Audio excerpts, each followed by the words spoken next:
নাজিৰাত আৰম্ভ হৈছে গ্ৰীষ্মকালীন ক্ৰিকেট প্ৰশিক্ষণ শিবিৰ। প্ৰখৰ গৰমৰ মাজতো ক্ৰিকেট খেলৰ প্ৰশিক্ষণ ল'বলৈ ওলাই আহিছে বহু প্ৰশিক্ষাৰ্থী।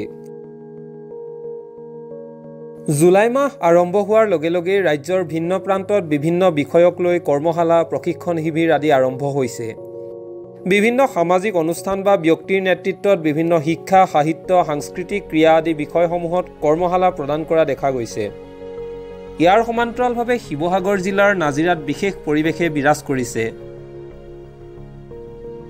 অসম ক্ৰিকেট সন্থাৰ নিৰ্দেশ মৰ্মে নাজিৰা জিলা ক্ৰীড়া সন্থাৰ তত্বাৱধানত নাজিৰা ONGC আৱাসিক এলেকাস্থিত খেলপথাৰত 15 দিনীয়াকৈ ক্ৰিকেট প্ৰশিক্ষণ শিবিৰ আয়োজন কৰিছে।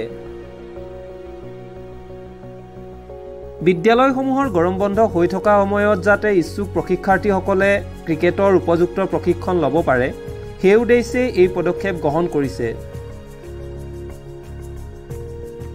15 দিনীয়াকৈ আৰম্ভ কৰা ক্ৰিকেট প্ৰশিক্ষণ শিবিৰৰ শুভ উদ্বোধন কৰে ONGCৰ অসম সম্পদৰ group general manager Rizwana নাকভিয়ে।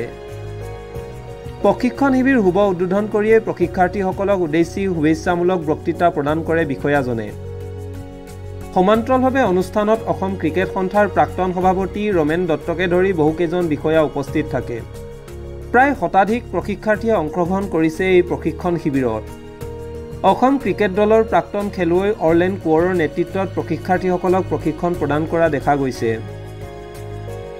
Sivasagar জিলাৰ বৃহত্তৰ নাজিৰা অঞ্চলত বহু প্ৰতিভাৱান যুৱক-যুৱতী আছে, যিসকল ক্ৰিকেট খেলৰ প্ৰতি অধিক আগ্ৰহী। তেওঁলোকক ভালদৰে প্ৰশিক্ষণ প্ৰদান কৰি আগবঢ়াই লৈ যোৱাৰ ক্ষেত্ৰত সময়ে সময়ে বিশেষ পদক্ষেপ গ্ৰহণ কৰি গৈছে নাজিৰা জিলা ক্ৰীড়া সন্থাই। নাজিৰা ডিষ্ট্ৰিক্ট স্পৰ্টছ এছ'চিয়েশ্যন আৰু ক্ৰিকেট এছ'চিয়েশ্যন ধন্যবাদ জ্ঞাপন কৰিছোঁ, কিয়নো মোক ইয়ালৈ ছেকেণ্ড টাইম মাতিছে। লাষ্ট টাইম ময়ে কৰাইছিলোঁ ইয়াত, আৰু এইবাৰো 15 ডেজৰ কেম্প হ'ব। এটা বস্তু ভাল লাগিছে, যোৱা বছৰ কৰাৰ পিছত আমাৰ যিটো ওমেন্স ক্ৰিকেট টীম হয়, তেওঁলোকে এইবাৰ বহুত ভাল কোৱালিফাই কৰি পেলাই খেলিব গৈছে। আৰু যিটো বয়জ টীম, তাৰ পৰাও বহুতকেইটা ল'ৰাই স্ক'ৰ কৰিছে, যোৱাবাৰ ভাল পাৰফৰ্ম কৰিছে ডিষ্ট্ৰিক্ট লেভেলত, আৰু নাজিৰাৰ পৰা ষ্টেটো খেলিছে। এইবাৰ চেষ্টা কৰিম যাতে মই যিমানখিনি ক্ৰিকেটৰ যিখিনি টেকনিক আৰু কেনেকৈ ষ্টে কৰিব লাগিব ফিল্ডত, আপোনাৰ সেইখিনিৰ ওপৰত গুৰুত্ব দিম ভালকৈ। আৰু ইয়াতে যিটো ONGC এই গ্ৰাউণ্ডখন এতিয়া ঘাঁহ কাটি ধুনীয়া কৰিছে, ইয়াতে ভাল হ'ব, ফিটনেছৰ পৰা আৰম্ভ কৰি স্কিল যিমানখিনি কৰিব পৰা যায়। আৰু বৰষুণ দিলেও ইয়াতে এটা ইনডোৰ আছে, তাতো আমি ড্ৰেছবিলাক কৰিব পাৰিম। আমাৰ মূল উদ্দেশ্য হ'ল যে যিসকল প্ৰতিভাৱান খেলুৱৈ আছে, আমি সেইসকলক উলিয়াই আনি যাতে আমি মেইন ষ্ট্ৰীমৰ যিটো খেল, সেই খেলটোৰ প্ৰশিক্ষণ দিব পাৰোঁ। কথা হ'ল যে আমাৰ ইতিমধ্যে দেখিছে যে আমাৰ নাজিৰা জিলা ক্ৰীড়া সন্থাৰ অন্তৰ্গত 3গৰাকীকে ছোৱালীয়ে ষ্টেট খেলিবলৈ সুবিধা লাভ কৰিছে। তাৰোপৰি আমাৰ কৌশিক ৰঞ্জন দাসে ষ্টেট আণ্ডাৰ-19, আণ্ডাৰ-16 খেলিবলৈ সক্ষম হৈছে। গতিকে এইবিলাকে আমাৰ অৰ্গেনাইজাৰসকলকো নিশ্চিতভাৱে উৎসাহিত কৰে, আৰু আমি আশা কৰিম যোৱাবাৰো আমাৰ যথেষ্টখিনি প্ৰশিক্ষণ ল'বলৈ আমাৰ খেলুৱৈসকল আহিছিল, আণ্ডাৰ-19 বয়জে হওক, গাৰ্লছেই হওক।